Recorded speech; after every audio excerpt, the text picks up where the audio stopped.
Good morning all of you. I hope you are good and well. देश में किसानों के लिए मोदी सरकार के द्वारा सिर्फ मीडियाबाजी करना और एक नए कैबिनेट की मीटिंग में अभी पीएम धन धान्य जैसी योजना लागू तो कर दी, उस योजना का भी न तो विस्तार किया गया और पीएम धन धान्य योजना लागू करनी थी उसमें जो भी पीएम किसान निधि के पात्र हैं उन सभी को खाद, बीज और जुताई की जितना पैसा सीधे डीबीटी कर देना चाहिए था। अगर ये स्कीम भी लागू कर देते हैं 30 से 40 हज़ार रुपये पीएम धन धान्य योजना में और 10,000 रुपये किसान निधि में और साथ साथ उचित मूल्य दे देते हैं तो भी किसानों की हालत अच्छी हो सकती थी भविष्य में। बट पीएम मोदी द्वारा सिर्फ कंपनियों को सब्सिडी प्रोवाइड करवाना, सिर्फ बड़ी बड़ी कॉर्पोरेट घरानों का ध्यान रखना, खासकर स्पेशल इकोनॉमिक्स जोन जिसको सबसे ज़्यादा सब्सिडी दिया गवर्नमेंट द्वारा दी जाती है, और जो फार्मिंग सेक्टर है 80% एम्प्लॉयमेंट प्रोवाइड करवाता है पूरे भारत में। जो भारत की आधी से ऊपर आबादी कृषि पर डिपेंड है।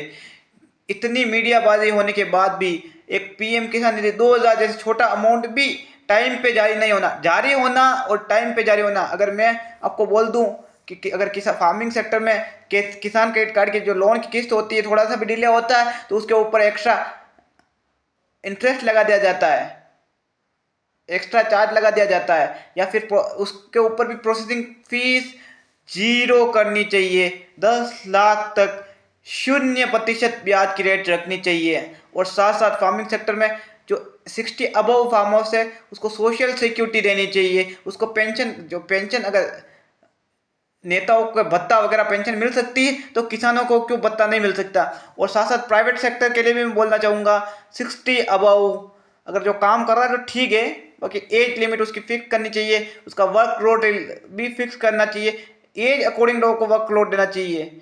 ये एक फैक्टर नहीं है। आप खुद देख लेना कि अगर कोई 30 to 40 ईयर्स का है तो वो कितना लोड ले सकता है वर्क का, कोई 20 to 25 ईयर्स का तो वो कितना लोड ले सकता है। प्राइवेट सेक्टर में ये रूल्स एंड रेगुलेशन बन जाने चाहिए तभी जाके एम्प्लॉय टिक पाएगा। एम्प्लॉय न टिकने का कारण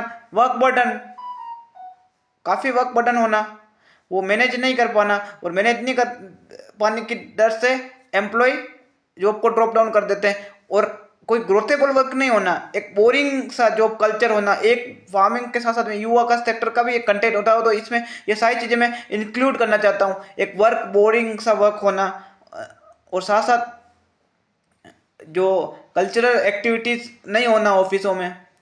इंडस्ट्री में कोई कल्चरल एक्टिविटीज़ कहाँ है, कहाँ कोई डांस कंपटीशन हो रहा है या सॉन्ग कंपटीशन हो रहा है या फिर आपको कोई क्रिकेट टूर्नामेंट वगैरह कोई खिलाया जा रहा है।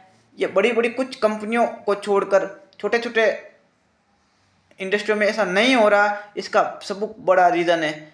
और कोई एक्सपीरियंस बंदा आ रहा है तो आप एक्सपीरियंस बंदे को 1 या 1.5 महीने में जज नहीं कर सकते उसके पास एक्सपीरियंस है या टैलेंट है कि नहीं। उसको टाइम देना पड़ेगा, कम से कम 6 मंथ उसको देने पड़ेंगे।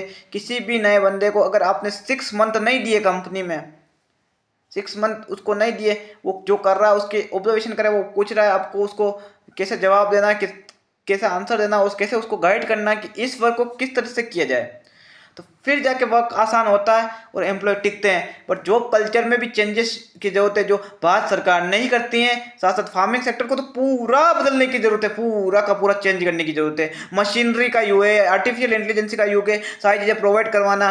और साथ साथ जनरल का जो शेड्यूल कास्ट को तो आप 80% देते हो, लेकिन जनरल कास्ट को भी कम से कम 80 to 90% सब्सिडी दी जाए तो फार्मिंग सेक्टर और यूथ को 40 ईयर्स तक प्राइवेट जॉब में रिलैक्सेशन देके जो ये गाइडलाइन है प्रोवाइड करवा दी जाए, वो साथ साथ ऑब्जर्वेशन करे तो प्राइवेट सेक्टर में भी जॉब अच्छी हो सकती है, एम्प्लॉयमेंट इस तरह बात की अच्छी हो सकती है। Thank you for listening to me. मेरा वीडियो आपको अच्छा लगे लाइक शेयर सब्सक्राइब कर दीजिएगा।